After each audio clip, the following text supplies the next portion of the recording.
modérateur et ami Simon Al-Jabari, et l'éditeur.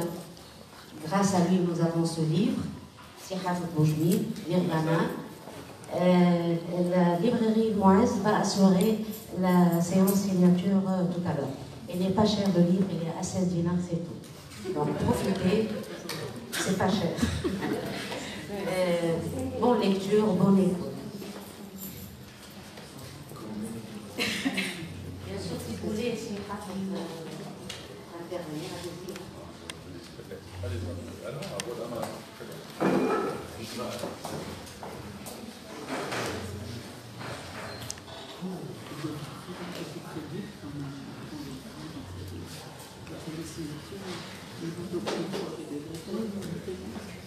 Non, je viens de parler, je vais parler comme ça quelques petites.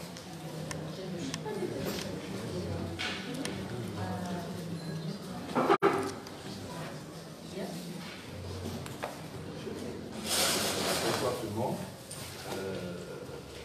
Je suis très impressionné par cette présence et très heureux de vous présenter un écrivain qui est une écrivaine, une auteure. Je dirais une auteure.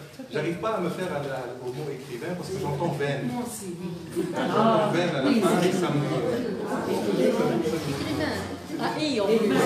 exactement. Et dans 20, il y a 20 donc, aussi, alors. oui, donc bon, une auteure qui est... D'accord. Les gens, c'est des...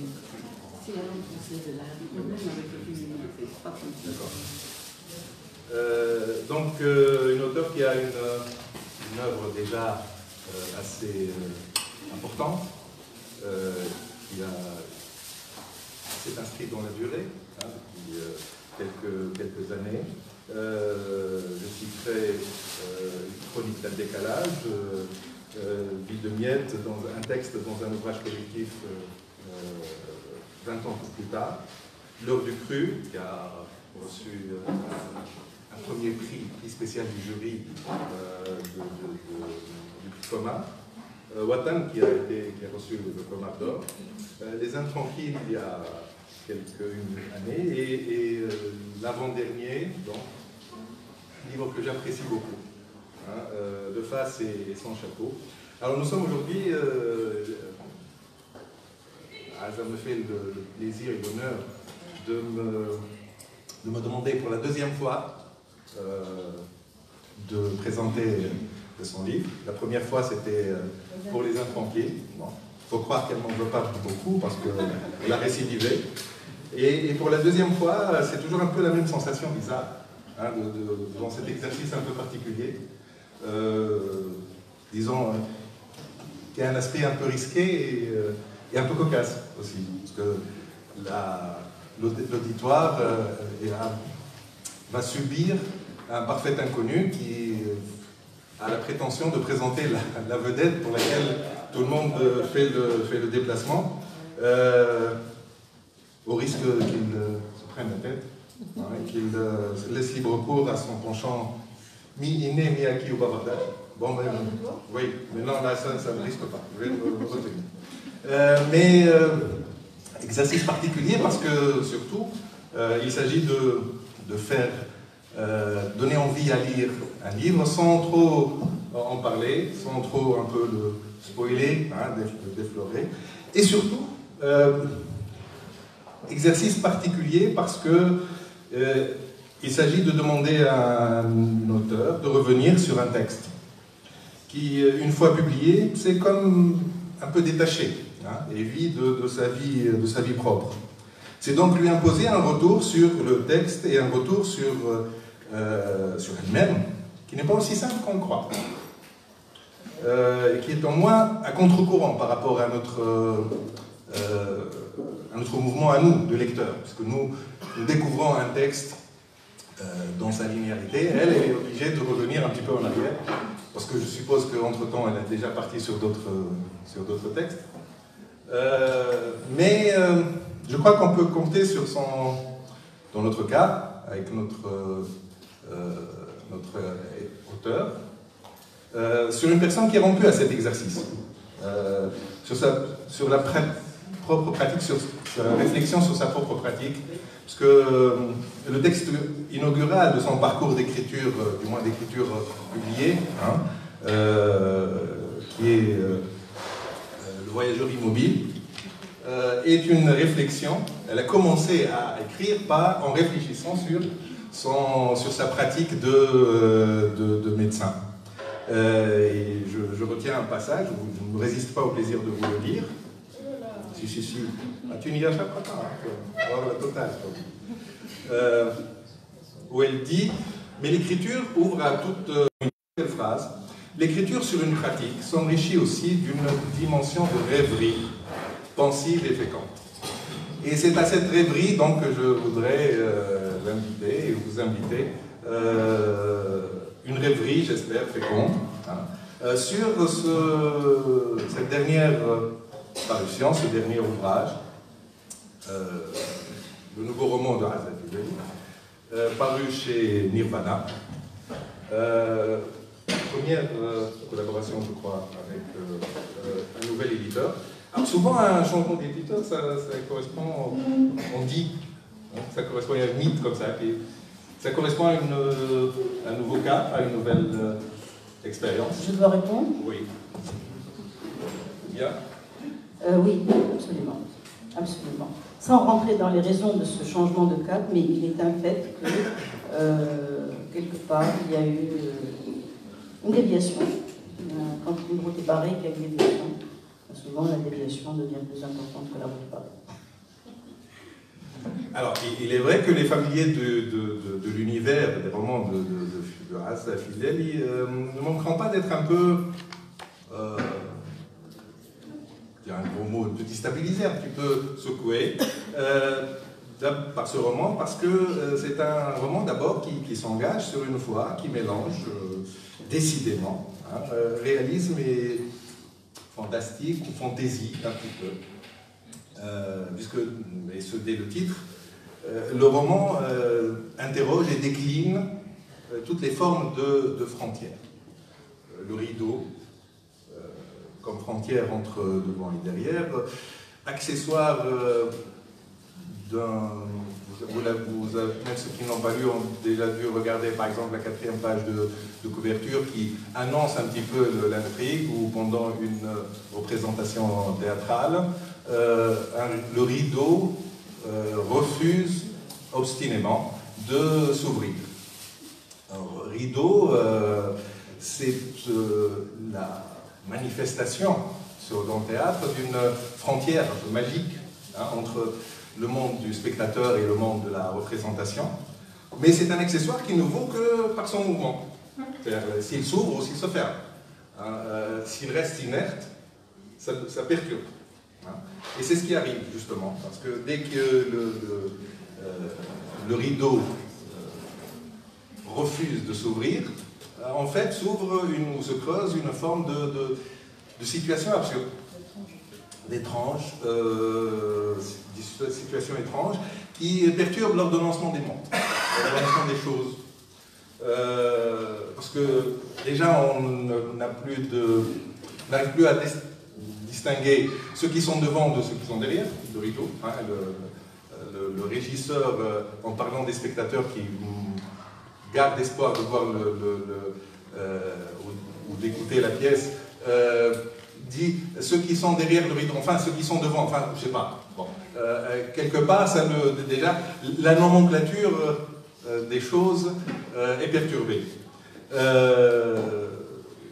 Et donc, derrière le rideau, les acteurs commencent quand même à jouer, à décliner leur pièce, et là, toutes les autres déclinaisons disons, des dichotomies habituelles sont un peu perturbées. La réalité avec la fiction, la vie des acteurs avec la vie de leurs personnages, le discours avec le texte, etc.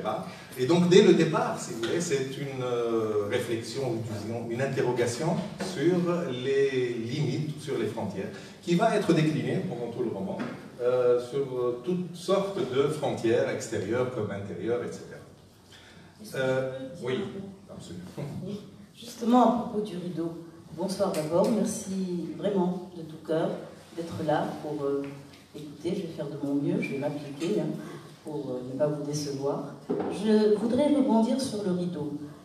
Bon, on peut se demander pourquoi ce roman s'appelle Le Rideau. En fait, il avait un titre bien plus théorique et c'est en partie grâce à Paul que nous avons opté pour ce titre qui peut paraître banal, mais qui en définitive est beaucoup plus fort maintenant que j'y ai repensé. Bon, le rideau, c'est c'est pas la seule, l'une des frontières les plus fines, les plus ténues entre les êtres.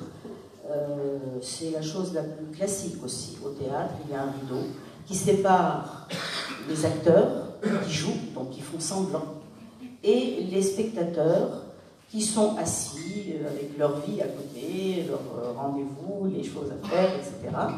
et qui sont venus se divertir. Donc déjà, c'est la première séparation entre ce qu'on peut appeler la vie et le jeu, ou être et apparaître. Mais ce que je voudrais dire, c'est qu'il y a beaucoup d'autres rideaux, également très très fins, qui traversent nos vies. Vous savez, comment dire, un regard qui regarde et qui ne voit pas, c'est un rideau. Un silence, alors qu'on attend que l'autre parle, c'est un rideau. Un décalage de sensibilité entre deux êtres ou entre plusieurs, c'est aussi un rideau. Et puis alors, si on va à l'intérieur de quelqu'un, là, en venant, j'ai eu une idée qui pourrait faire d'ailleurs un joli texte. Imaginons qu'on essaie de pénétrer à l'intérieur d'un être, comme on pénètre à l'intérieur d'une maison. Vous avez le maître de maison qui vous reçoit à la porte, il est bien, il est dans sa vie, bien installé, tout va bien, le travail, quelques petits pépins, mais sinon tout à fait responsable, assumant sa vie, etc. Et puis vous rentrez dans la maison, et puis vous essayez de tirer petit à petit les rideaux, d'un rideau à l'autre, d'un rideau à l'autre. Vous avancez comme d'une pièce à l'autre, jusqu'à arriver au dernier, il n'y a pas de dernier, à l'un des rideaux les plus éloignés. Et là, toujours très fin, toujours translucide parfois. Quand vous le tirez, vous trouvez une toute petite pièce, je l'imagine un peu sombre, disons un clair-obscur. Et dans cette pièce, il y a un enfant, souvent, qui est assis, ou qui peut être debout. Il peut être rieur ou au contraire en larmes, je ne sais pas, ça dépend. Moi, j'imagine recroquevillé sur lui-même, en train d'attendre. Et donc, vous voyez que nous avons à l'intérieur de nous-mêmes une multitude de rideaux qui séparent l'être, disons réel, l'adulte bien appareillé, de ce noyau de vérité qu'il cache tout au fond et parfois qu'il se cache à lui-même. Donc le rideau, c'est une thématique très très féconde, si je puis dire. Ça fait toute la différence entre l'académicien et la donc la raideur des mots techniques et la beauté du texte, même comme ça. Impromptu, voilà. D'accord, pour rester dans la thématique théâtrale. Donc je disais une thématique nouvelle, pas tant que ça, mais peut-être ici dans ce livre un peu plus longuement interrogée et déclinée sous des variétés un peu plus nombreuses, disons. On témoigne déjà peut-être, et sûrement par rapport au texte précédent, une plus grande richesse en termes de péripéties. Même les romans les plus volumineux comme Automne, etc., par exemple, ne renfermaient pas autant de personnages. J'en ai relevé à peu près. Oui, non. Voilà. Alors que ici, par exemple, là, ils sont 6 dans le rythme. Alors, ils sont 6 comme personnages, disons, comme noyau de l'intrigue. Mais on a un nombre très important de personnages, inhabituels, disons, dans le roman jusque-là, et qui chacun présente comme un point de départ d'un roman possible, d'une histoire possible, à tel point que parfois on se perd un petit peu, hein, on a du mal un petit peu alors, première question, donc, enfin, pour lancer un petit peu le débat, pourquoi autant de personnages, tout d'un coup? Pourquoi avoir, disons, donner l'impression de ce besoin de raconter en même temps beaucoup de choses, comme si il y avait urgence à dire quelque chose? Oui, en fait, ce texte est centré sur 6 personnages. Mais comme tu l'as tout à fait bien dit, il y a une multitude de personnes, de gens qui tournent autour de ces personnages. Et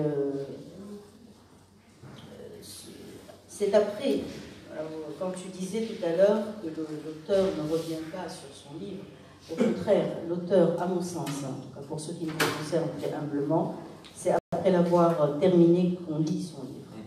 Parce que quand on écrit, on ne lit pas en définitive. On écrit, on essaie de faire cohérent, on écrit guidé par un sentiment diffus disant que c'est ça ce qu'on veut écrire. Et puis après on lit. Et c'est quand on lit que vient la reconstruction, plus ou moins rationnelle, la justification, l'explication qu'on se donne à soi-même et aux autres éventuellement, des raisons pour lesquelles on a fait telle ou telle chose. Donc voilà, en vérité c'est un texte dans lequel, je vais en parler avec Aïcha l'autre jour, il n'y a pas de héros. Il n'y a pas de héros. Il y a trois acteurs de théâtre, il y a un metteur en scène, il y a un... Qu'est-ce qu'il y a d'autre? Il y a... bon, et il y a un terroriste aussi, mais bon, un terroriste, c'est pas vraiment un héros actuellement, hein, c'est devenu tellement banal que bon, ça n'a pas beaucoup de... Donc en fait, il n'y a pas de héros. Et il n'y a pas cet individu essentiel qui surplombe l'histoire, qui la dirige, qui la fait culminer, puis ensuite qui la clôt. Quelque part, cette absence, en tout cas ce que je sens moi, c'est peut-être pas vrai, j'en sais rien, mais cette absence de héros entre en résonance avec notre époque. Nous sommes une époque sans héros, vous savez. Quand vous voyez le XXe siècle, par exemple, c'était une période mais prolifique en héros, mais de façon absolument extraordinaire, que ce soit en politique, en littérature, en philosophie, dans les arts, mais des êtres qui ont changé le cours de l'histoire, qui ont modifié les façons de penser, d'agir, de faire, réellement des êtres hors pair, des personnages au-dessus de la mêlée. Et que voyons-nous depuis à peu près 20 ans? Eh bien, une espèce d'égalitarisme. C'est peut-être la mondialisation, peu importe les raisons, elles sont multiples, mais une espèce de fuite ou de fonte dans la meute, dans le groupe, comme si les particularités individuelles, ce qui fait la richesse d'un être en définitive, se dissolvaient dans la collectivité. Il faut dire que c'est plus facile d'avoir raison quand on est nombreux, à plusieurs. C'est plus facile de réfléchir à plusieurs. C'est même plus facile d'être bien, de prendre du bon temps à plusieurs. Et cette espèce de collectivisme, entre guillemets, qui s'exprime d'une manière négative, mais qui s'exprime quand même dans les mouvements de foule que nous voyons maintenant, qui sont des mouvements de revendication, etc., mais qui sont quand même des mouvements de foule, indiquent incontestablement un virage de la sensibilité. Donc, une période sans héros, un texte sans héros, je l'ai constaté après, il n'y a pas de personnage central. Même le terroriste, bon, il est là, il passe de temps à autre, mais bon. Je pense que c'est une des raisons pour lesquelles il y a cette espèce de multitude dans l'histoire, mais qui permet quand même de retrouver des personnages clés qui donnent à l'intrigue une relative continuité. Voilà, je ne sais pas si j'ai répondu à ta question. Non, mais alors peut-être un petit bémol à ce que tu viens de dire. Pour moi, alors c'est beaucoup plus facile d'avoir raison en groupe, c'est plus facile, c'est plus rassurant, etc. Mais personnellement, je ne pense pas que ça soit mieux pour penser. Je suis d'accord. En groupe, c'est peut-être même le contraire de la pensée. Hein, donc c'est ce mouvement de groupe. D'ailleurs, les personnages agissent mieux du moment qu'ils se séparent un petit peu, j'ai l'impression, dans le roman. Parce qu'il y a un moment, on ne peut pas dévoiler, parce qu'il y a, j'ai cru comprendre qu'il y a beaucoup de gens qui n'ont pas encore lu ou complété la lecture de du texte, je ne veux pas dévoiler, mais il y a un moment où ce noyau dur, disons, du roman, ces acteurs, vont se trouver, comment dire, littéralement disséminés dans l'espace, hein, en but à différentes frontières extérieures et intérieures, etc. Donc leur petit noyau va s'éclater, hein, un petit peu, ça va éclater un petit peu, va se... comment dire, on dirait qu'ils se démultiplient, ce n'est pas une véritable dissolution. Hein. Et lorsqu'ils sont seuls, ils accèdent à une vérité ou ils accèdent à une sorte de qualité particulière, j'ai l'impression. Tout à fait, tout à fait. Oui, mais il est indéniable que la solitude est un ferment essentiel pour une foule de choses. Se connaître, à mon avis. On peut se connaître à travers le regard d'un autre, mais cette connaissance intime, sans mots, presque irrationnelle, que l'on a de soi-même, c'est dans la solitude qu'on l'acquiert. La solitude, c'est aussi fait pour travailler, écrire ou faire autre chose, mais c'est toujours des activités de solitude. Et c'est aussi fait pour, parfois, changer de cap dans la vie. Ouais. Troisième point auquel j'ai été sensible, donc sur une forme de nouveauté, disons particulière par rapport à ce que j'ai l'habitude de lire dans tes livres, c'est probablement une forme de, comment dire, d'intertextualité, comme ça un peu plus assumée. Hein, donc, le texte fait référence. On a des personnages qui, sur une scène de théâtre, hésitent parce que justement ils jouent derrière un rideau qui ne veut pas s'ouvrir, à finir leur texte sur lequel ils ne sont pas tout à fait d'accord avec l'auteur, etc. Bon. Et par moment, on ne sait plus, ils ne savent plus, l'auteur lui-même du texte ne sait plus s'il joue ou s'il continue sur scène les disputes ou les discussions qu'il... Alors, disons, dès les premières pages, disons, s'invite une intersexualité très claire avec, par exemple, 6 personnages en quête voilà, de Pirandello, etc. Et le texte l'assume, hein, clairement, les personnages font référence à ce texte, etc. Mais il y a d'autres petits signes qui est un peu plus, peut-être un peu... En fait, si tu permets, je voudrais quand même éclairer les amis ici présents concernant les premières pages de ce livre, au risque de déflorer un peu. Dans un théâtre de banlieue, plutôt malfamé, il y a la première d'un auteur qui n'a pas de succès, qui d'ailleurs est désespéré de ne pas avoir de succès. Cet auteur vit dans un pays du Sud, un de ces pays comme le nôtre, où les écrivains n'ont pas beaucoup de chance, vous le savez bien. Bon, et donc, la salle se remplit comme elle peut, sauf que le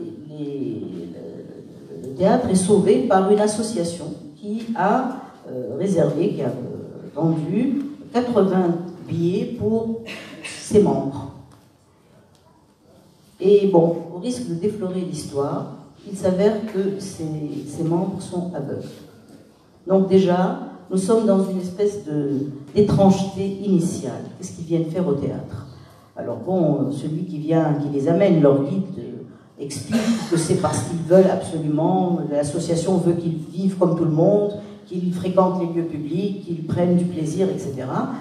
Mais déjà, il y a quelque chose qui cloche, il y a quelque chose qui n'est pas habituel. Alors il y a ça, ces spectateurs qui écoutent sans voir, et puis il y a ce rideau qui refuse de se lever. Alors ça fait beaucoup de frontières entre les acteurs et les spectateurs. Or, les acteurs ont besoin des spectateurs, et d'ailleurs, l'une des l'un des personnages, le personnage féminin, le dit. Ils ont besoin des spectateurs comme d'un deuxième regard, comme d'une conscience qui est là pour les rassurer, qui leur permet de continuer leur histoire, l'histoire qu'ils sont en train d'interpréter.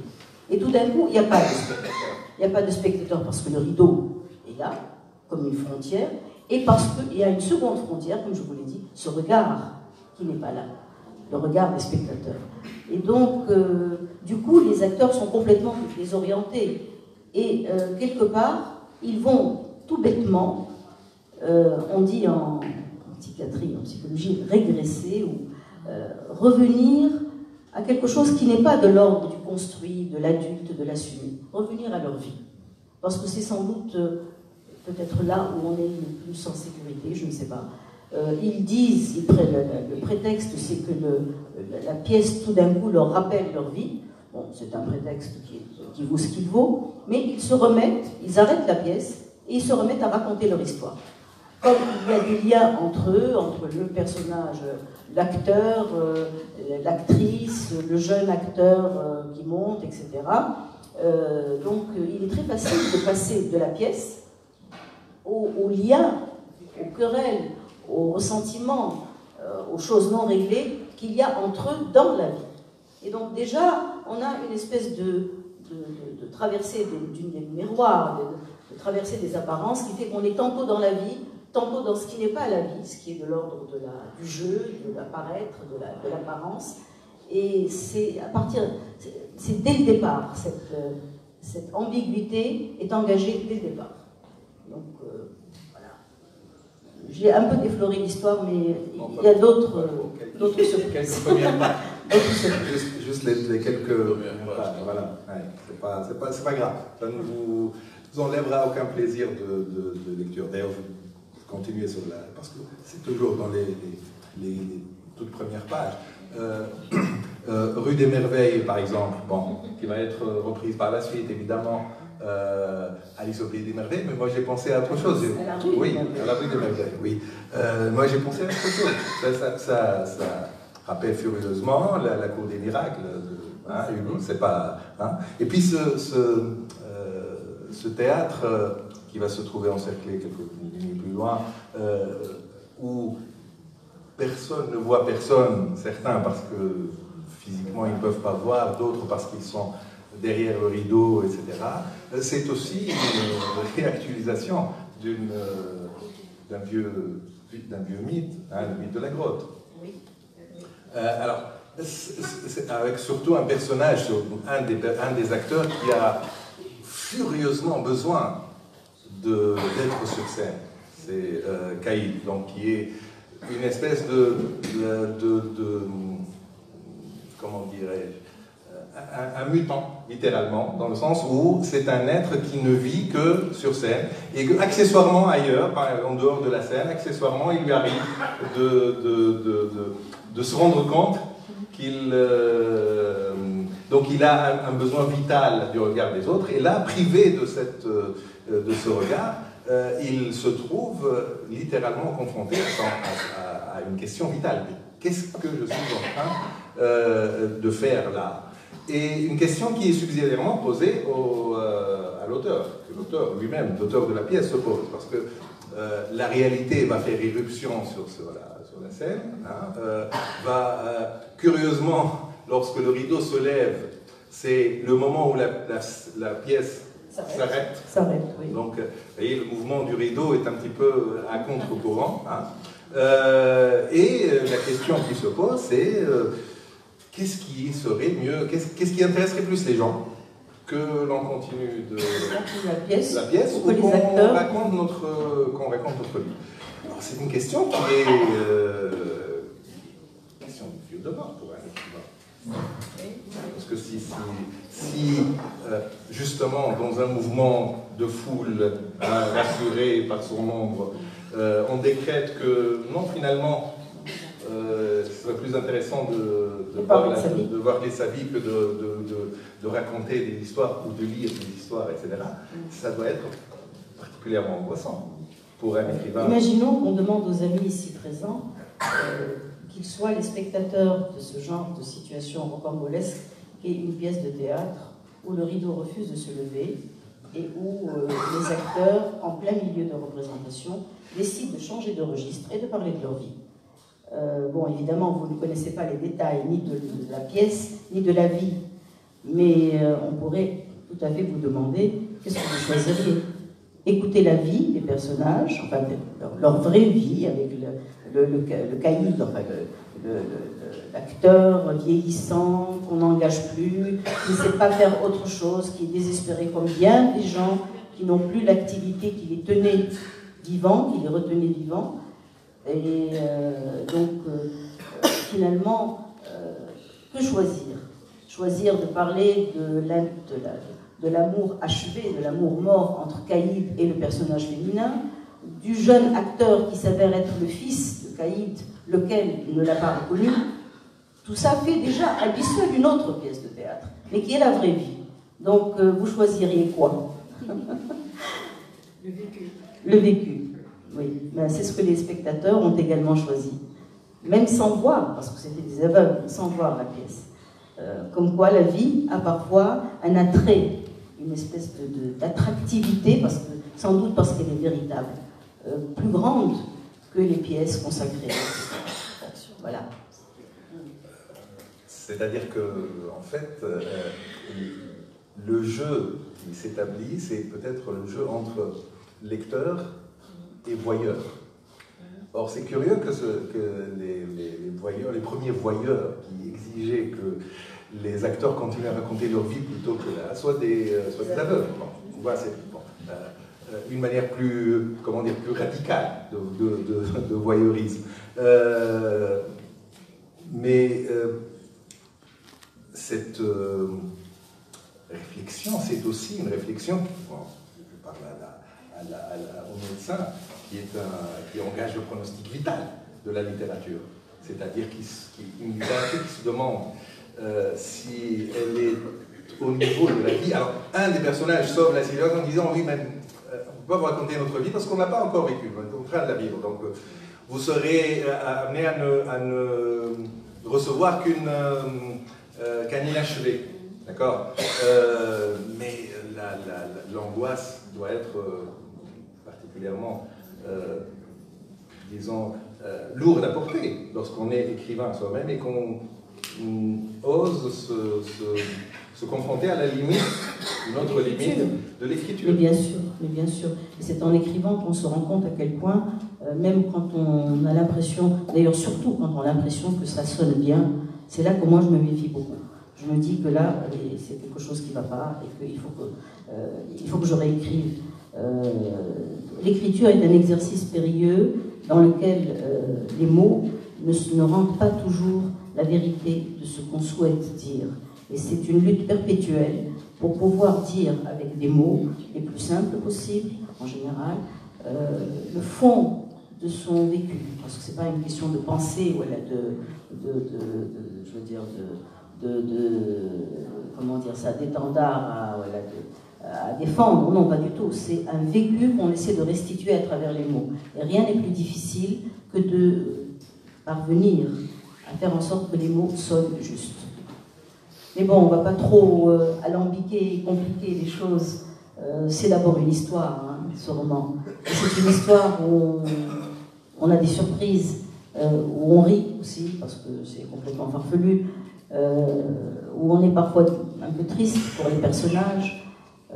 C'est une histoire qui finit, comme souvent les histoires que j'écris, c'est-à-dire comme elle peut. Il n'y a pas de happy end, pas vraiment. Il n'y a pas de fin au sens fin comme on l'écrit dans les films américains. Rideau. Voilà, rideau, etc. Non, pas du tout. Ça finit comme ça commence, c'est-à-dire comme si on prenait un train. Il y a une suite qui va venir, mais laquelle, on n'en sait rien, peu importe. C'est une tranche de vie de 6 personnages, de 6 personnes qui ont été confrontées à des situations strictement inhabituelles. Et là, tu parlais de réalisme magique. Bon, je ne vais pas répéter parce que bon, j'en ai déjà parlé une fois. Il y a des moments où le texte ou l'histoire s'échappe, c'est-à-dire va vers des contrées qui ne sont pas possibles, entre guillemets. je ne sais pas, j'ai déjà parlé des aveugles qui vont au théâtre, ça c'est une possibilité. Il y a aussi une ville, je vais juste donner cet exemple, où il n'y a pas de temps, il n'y a pas de montre, il n'y a pas d'horloge, il n'y a pas d'ordinateur, pas de téléphone portable, pas de rien du tout, parce que, tiens, c'est là, je m'attendais à ce que tu me poses la question. Oui, mais il ne faut pas trop... Parce que les décideurs, moi j'appelle les Philistins, cette fois-ci volontairement, il y en a un qui est venu un jour et visiter cette petite ville, et un des villageois a eu l'audace de lui dire « Votre montre est en retard, votre montre est en retard de 10 minutes ». Alors le Philistin était complètement outré, qu'est-ce que c'est que ça? Et en plus, le villageois avait ses papiers en règle, il ne pouvait rien lui reprocher. Et donc ça, c'est un truc complètement délirant. Bon. Mais c'est des échappatoires essentiels pour que justement la réalité crue ne soit pas trop dure, ne soit pas le seul chemin dans une histoire. Et de plus en plus, je revendique d'ailleurs dans un autre texte que j'écris, la liberté de quitter le réel, parce que ça suffit, le réel. On m'en bave tous les soirs à la télévision, donc bon, ça va. On a le plein de réel.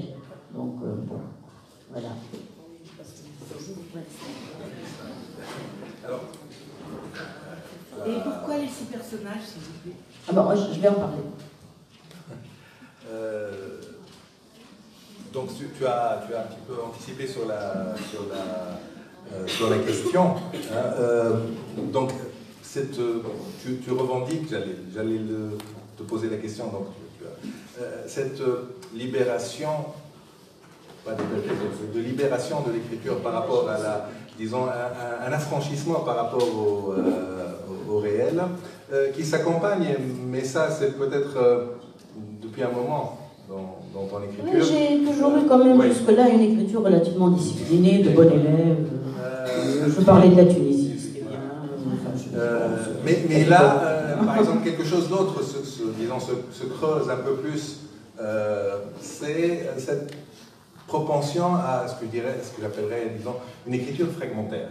Oui. C'est-à-dire que, en fait, le texte se présente, je ne sais pas si le mot te satisfera, comme une espèce de mosaïque ou, j'allais dire, une forme de puzzle qu'on pourrait, auquel fatalement il manque des pièces. Et auquel on serait, disons, qu'on serait relativement libre de monter dans un sens ou dans un autre. Certaines pièces semblent pouvoir marcher dans un petit coin comme dans l'autre. Oui. Je dois avouer que ce livre, je l'ai beaucoup réécrit. Et c'est l'un des romans qui m'a demandé le plus d'efforts. Au début, je me disais, c'est complètement délirant, ça ne veut rien dire, qu'est-ce que c'est que cette histoire? Je laisse tomber, je fais autre chose. Et puis, les pages se sont accumulées, et j'ai été obligée, comme malgré moi, de répondre au texte. Quand on a une 50aine de pages entamées déjà, il est difficile d'appuyer sur le bouton de l'ordinateur et de l'effacer. Donc, je me suis accommodée. Il est vrai qu'il aurait pu avoir une histoire tout à fait différente. Là, si tu permets, je vais parler d'un mot qui me paraît essentiel, qui est le mot philistin. Les Philistins, dans l'histoire, ce sont... Alors d'abord, ça se passe, comme je vous l'ai dit, dans un pays sous-développé. Je l'appelle le Sudistan, pour ne pas... pour rendre les choses les plus anonymes possibles. Ça pourrait être n'importe où. Par rapport au Nordistan, où tout va bien, au fond des sommets, auquel il n'indique pas le Sudistan, enfin, peu importe, voilà. Donc, ce Sudistan est gouverné par des Philistins. Les Philistins, dans la Bible, c'est un peuple maudit. Dans les traditions, je ne sais pas si c'est dans l'Ancien, je crois que c'est dans l'Ancien Testament, c'est un peuple maudit.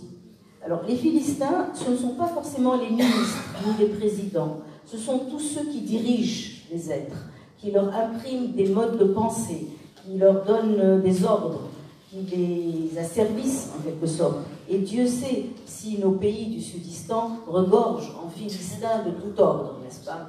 Depuis ceux qui nous donnent les chemins par lesquels nous devons penser, jusqu'à ceux qui nous arrêtent en route pour nous demander nos papiers, jusqu'à ceux qui sont en train de composer un gouvernement, et j'en passe.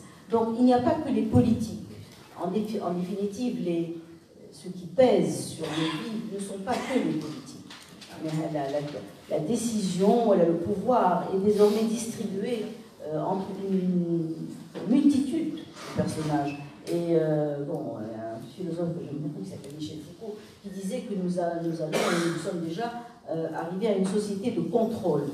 Et donc, ce sont tous ceux, les Philistins, qui nous contrôlent d'une manière ou d'une autre. Notre banquier, qui nous délivre cette fameuse carte, n'est-ce pas, est un Philistin à sa manière. Donc, je préférais Philistin plutôt que politique, ou la ministre, pour que ce soit beaucoup plus diffus comme zone d'influence. Voilà, c'était un choix. Ça, c'était un choix, par contre. Puisqu'on nommait à citer Oui. les grands philosophes, si tu veux. Si tu veux. Donc, cet univers de contrôle, justement, ce monde un petit peu enfermé qui rappelle irrésistiblement, donc le panoptique, justement, où tout est contrôlé, où n'existe le citoyen que du moment que... D'ailleurs, à la fin, on demande des cartes magnétiques, on va y arriver.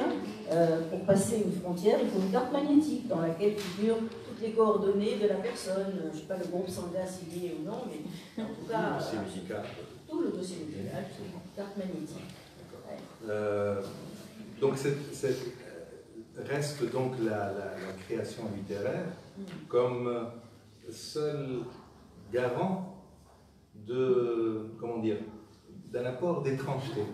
Pas seulement la création littéraire, la pensée en général, et l'art en particulier. Je serais, comment dire ça, injuste si je ne mettais pas tout acte de création au rang d'un acte d'insubordination bénigne. Que Dieu nous garde nos insubordinations, nos fuites en avant, nos décalages, tout ce qui fait de nous des êtres, en fait, et pas seulement des individus régentés, codifiés, numérotés, il suffit d'appuyer sur un bouton pour qu'ils réagissent de la manière dont on attend qu'ils réagissent. Donc la création en général, toute création, est un acte de révolte et un acte de liberté, en définitive. Voilà. Pas seulement l'écriture, mais bien sûr l'écriture aussi. Peut-être, justement, c'est là, à l'écriture plus que d'autres, parce que dans le livre, certaines formes de création peuvent être récupérées. Il y a la troupe de théâtre du Grand Philistin, oui. Il y a le théâtre national qui fait des effets les réputations et les succès. Donc, ce que tu appelles les Philistins, c'est toute forme de dépositaire d'ordre, de dépositaire d'autorité, récupère aussi. Voilà. Donc, ce qui reste peut-être étrange, irréductiblement étrange, c'est l'outil sans doute le plus commun, et qui donne l'impression d'une forme de neutralité totale, qui est le langage. D'accord, parce que précisément, c'est le langage seul qui permet que, par exemple, ce vieil acteur sur le retour, qui est nostalgique de sa période de gloire, etc., se trouve au milieu du village dont elle vous parlait tout à l'heure, au milieu de nulle part, et il devient le maître de l'horloge. Celui qui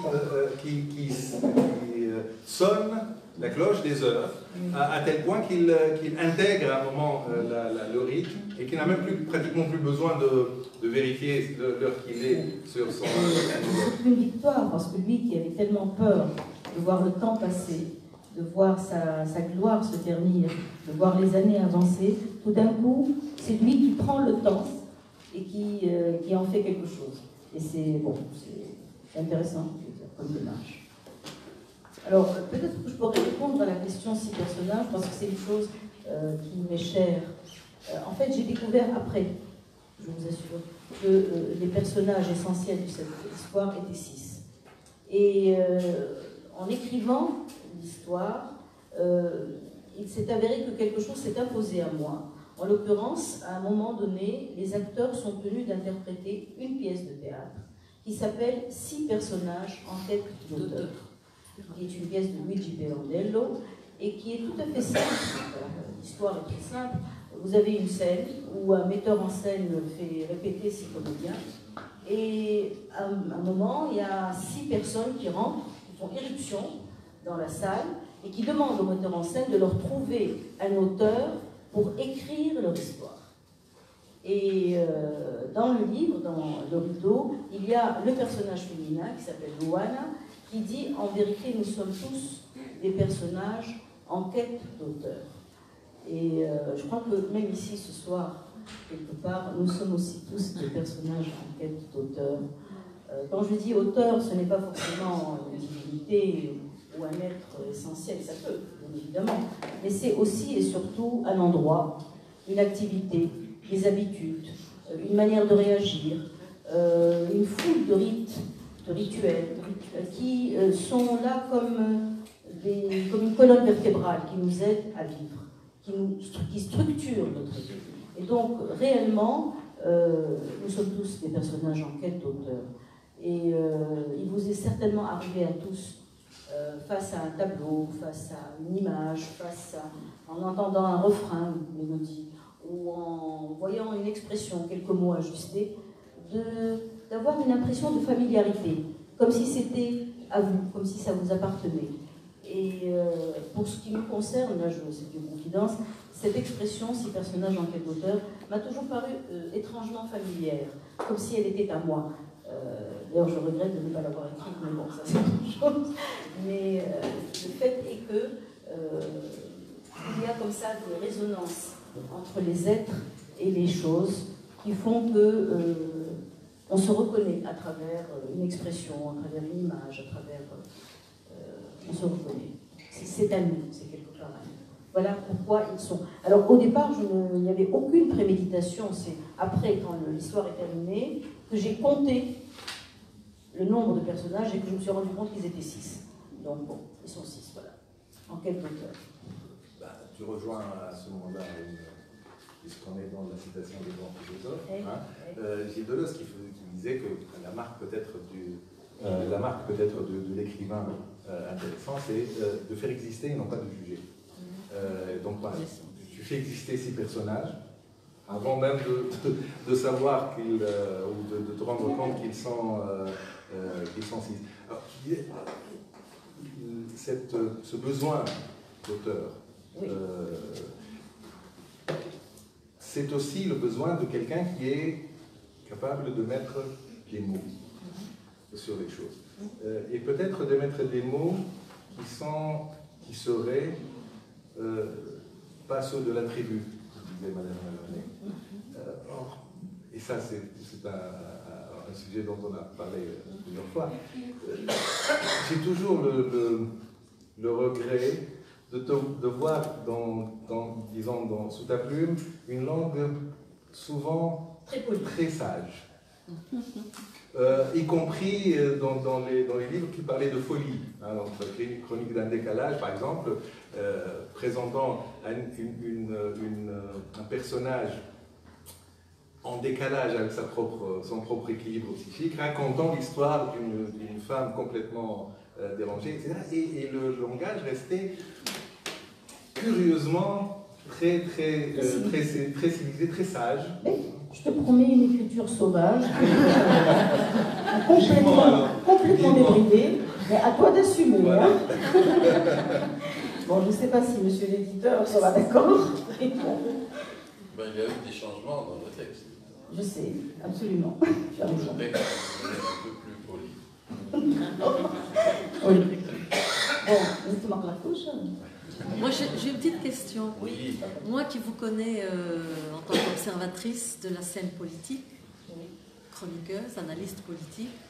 D'après les éléments de présentation, quelques éléments du moins, j'ai senti que merci. J'ai senti qu'il y avait une influence de la journaliste, entre guillemets, politique sur l'histoire, sur le scénario, sur le texte, sur l'ensemble de ce que vous avez raconté. Oui, oui, c'est tout à fait vrai. Et même, mais pourquoi est-ce que tu me vous vois? Là, c'est bizarre. Bon. Parce que tu dis de côté. Parce que je suis de l'autre côté. Ouais, Tu vois, il n'y a pas de rideau. rideau. Vous voyez un rideau invisible, c'est terrible. Non, il n'y a pas de... Non, mais il est indéniable qu'on ne peut pas échapper au vécu dans lequel on évolue, tu comprends? Et que quel que soit le texte littéraire le plus fou possible, il prend racine dans un environnement qui ne peut être que culturel, politique, social, etc. Il n'y a pas moyen d'échapper. D'ailleurs, le fait que j'ai distingué le sudistan du nordistan, avec tout ce que cela implique, comme parce qu'il y a des choses rigolotes dans ce texte, hein, même s'il est très poli, de critique à l'égard du sudistan, ça reflète incontestablement ce qui se passe. On ne peut pas échapper, je crois qu'on n'a pas le droit d'échapper. Mais il ne faut pas que cela devienne la vitrine, la façade de l'histoire. On doit raconter une histoire. Quelle est sa source dans le contexte? Ça, c'est inévitable, je pense. Voilà. Alors peut-être qu'on va donner la parole à la salle, parce que... Bonsoir. Bonsoir. Je voudrais parler un peu de l'absence de l'héros dans l'histoire. En effet, on ne peut pas dire qu'il n'y a pas un héros. Il y a un héros colossal dans l'histoire, c'est le rideau.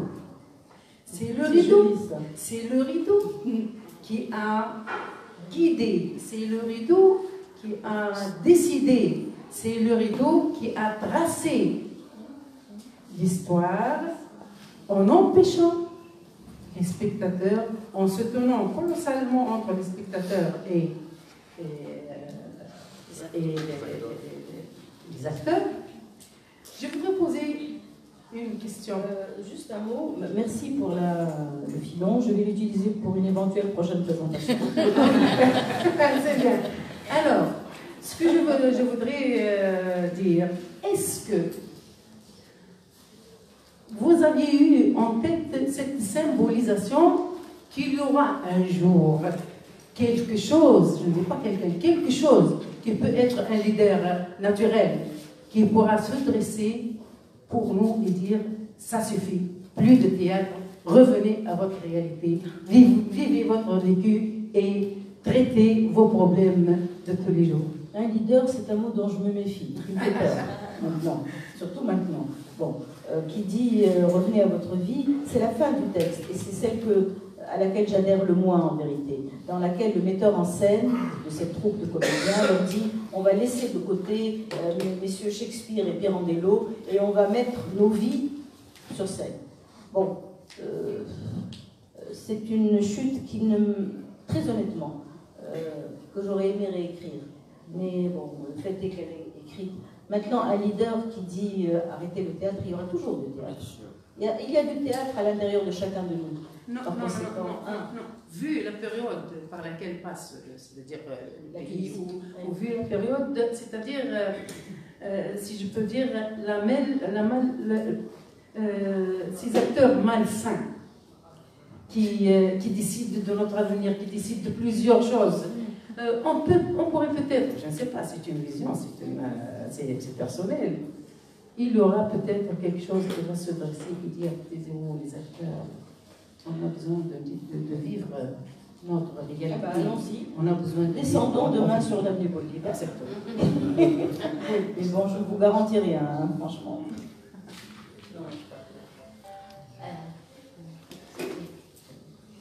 Merci. Je salue l'écrivaine Assa Bilali, dont les romans intéressent à la fois le grand public, mais également les chercheurs académiques.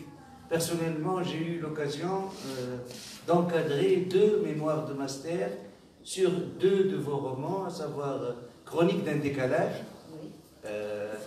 et l'heure du cru.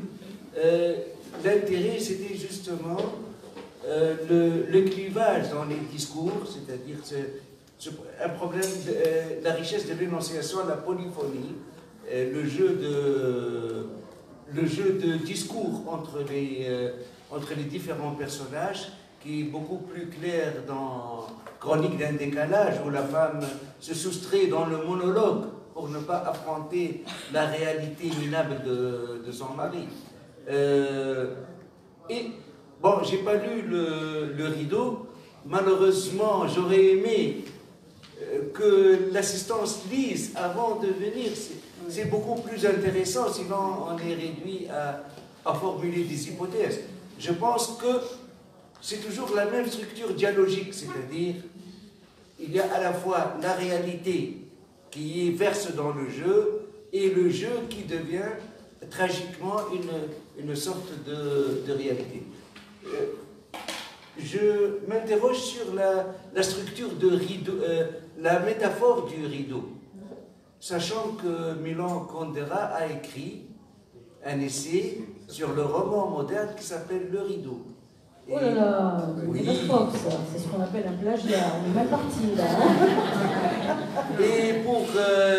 non, c'est dans l'essai plutôt que pas dans le roman. roman. Ah, je ne le connaissais pas. Et le rideau, justement, c'est un peu la métaphore de tout ce qui se passe derrière le livre. Pas dans le livre, c'est-à-dire le chantier de l'écriture, justement.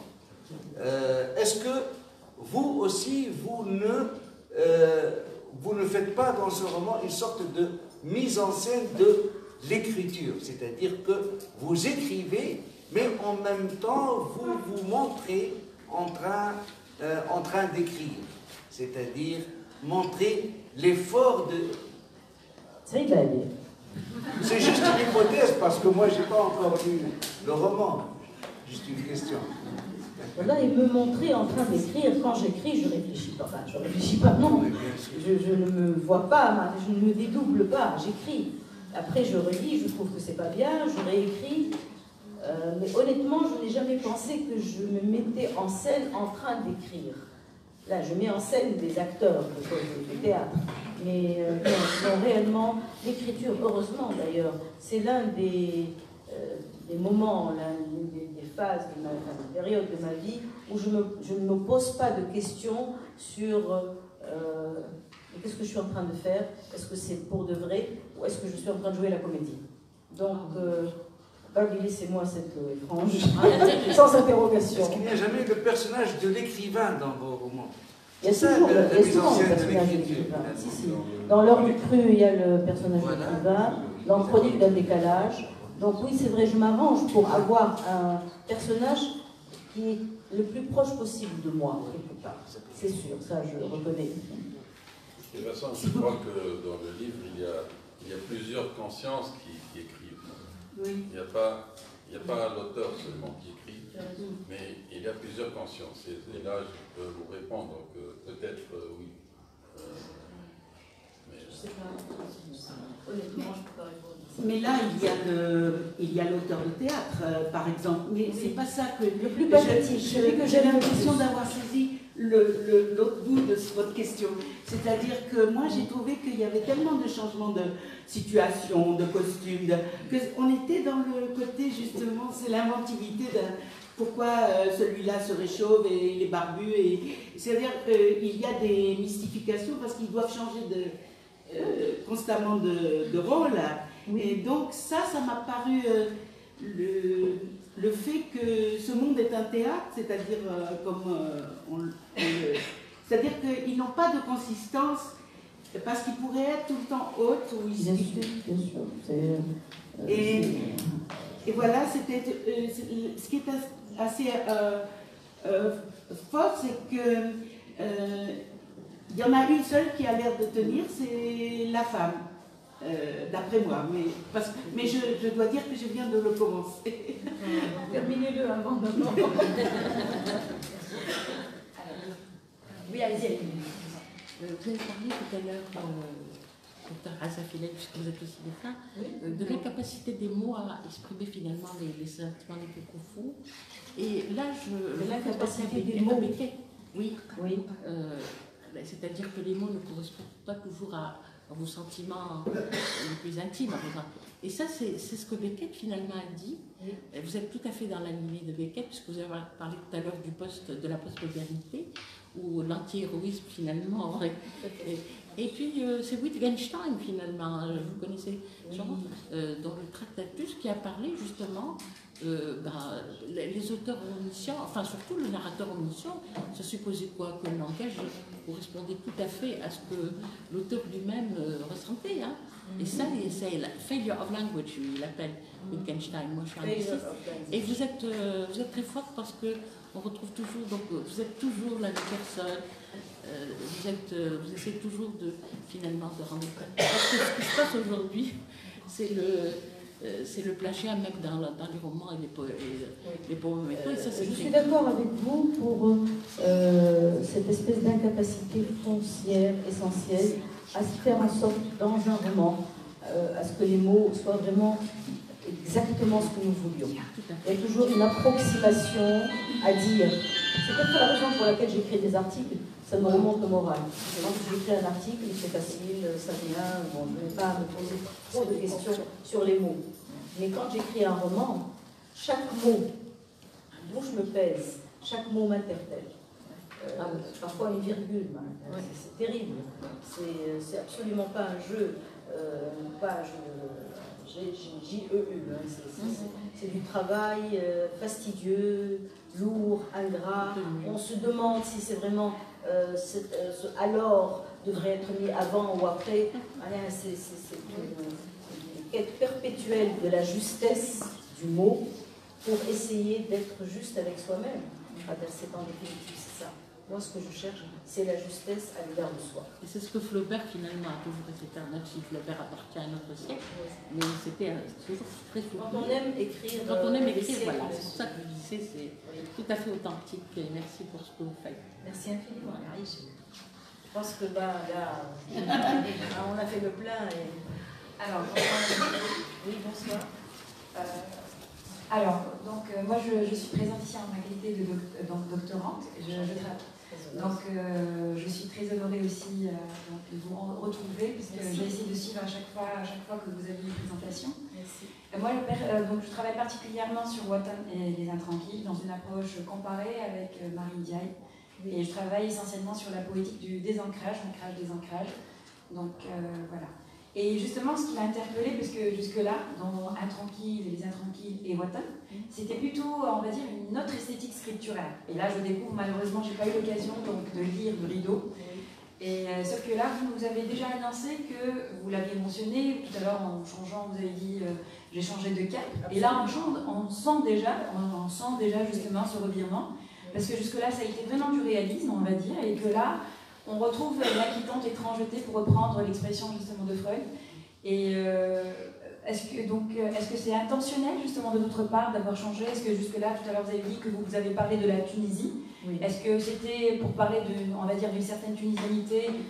Il fallait ancrer, on va dire, dans ce réalisme-là, et que là, puisque vous avez délocalisé, puisque on est dans la géographie aussi, vous avez eu recours justement à cette inquiétante étrangeté au niveau de l'esthétique scripturaire. Et une deuxième question, donc pour ne pas empiéter sur justement le temps qui m'est imparti. Donc là, tout à l'heure, vous avez parlé aussi du lecteur quand vous écrivez aussi.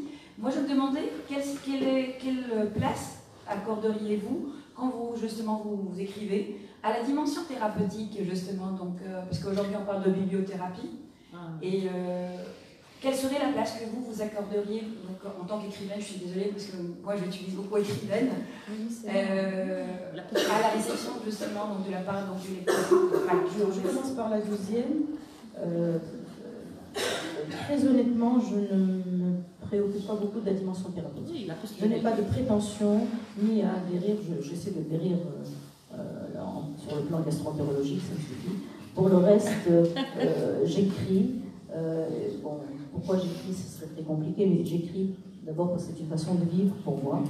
Et sans aucune autre prétention, je veux dire.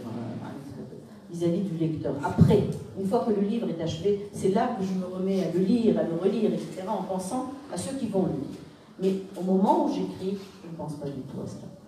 Et puis vous me disiez par rapport à la première question, le changement de cap, oui.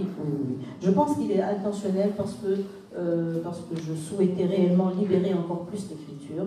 D'après mon cher interlocuteur, elle n'est pas suffisamment libre, mais je te promets de faire de mon mieux pour mettre le plus de mots libérés possible. Oui, non, mais là, j'ai un éditeur qui me regarde du coin de l'œil, donc ça me présage rien de bon. Non, mais bon, c'est vrai que c'est un changement de cap. Voilà. Bon, je pense que nous allons juste une dernière question. Malheureusement, je n'ai pas lu le livre, mais à vous écouter, je relève la présence de métaphores au pluriel. Les spectateurs, le public aveugle, ça peut être le peuple qui regarde faire les responsables et qui sont...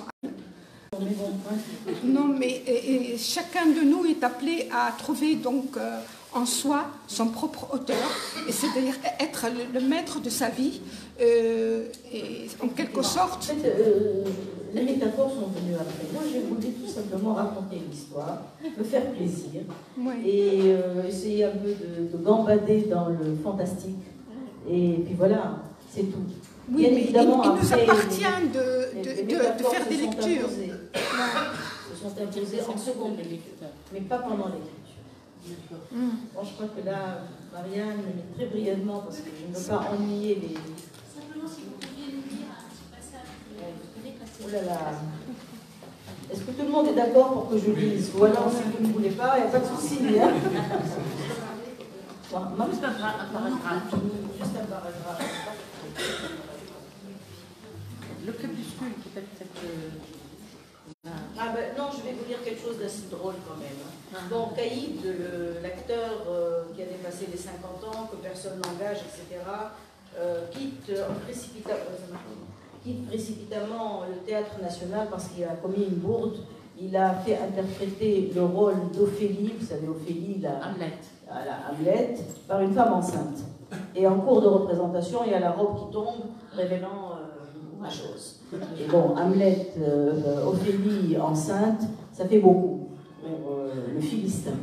Et donc, notre Caïd s'enfuit à toute allure, prend un train, puis un autre, et arrive à un poste de surveillance. Parce que là, il y a beaucoup de frontières de postes de surveillance, etc. Et donc, bon, je vais vous dire rapidement, la file avance lentement, de vagues disputes s'allument près du desk. Plongé dans ses pensées, Caïd ne s'aperçoit de rien. Son tour venu, il tend sa carte. « Montez !» ordonne la jeune femme, assise derrière la vitre. « Comment ?»« Oui, montez sur la bascule. » Abasourdi, l'homme s'exécute. Le cadran affiche 90 kilos. « Désolé, mâchouille l'hôtesse, vous êtes en excédent par rapport au règlement. Je ne peux pas vous délivrer d'autorisation d'entrée. » Elle glisse vers lui un formulaire. « Allez vous délester et revenez. »« Me délester ?» répète Caïd ahuri. « C'est quoi cette lubie ?» La femme récite. « La nouvelle loi stipule que toute personne ayant dépassé 50 ans doit se délester d'une part de son passé pour entrer légère dans le pays d'accueil. C'est encore plus impératif si les personnes concernées exhibent un embonpoint qui prédispose aux maladies goûteuses. Allons, monsieur. » Et l'obligeant de céder la place aux voyageurs suivants. Bon, je vous laisse la suite. Voilà.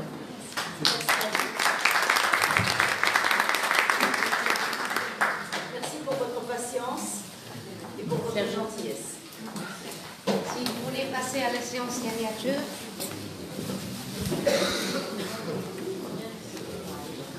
Si je te donne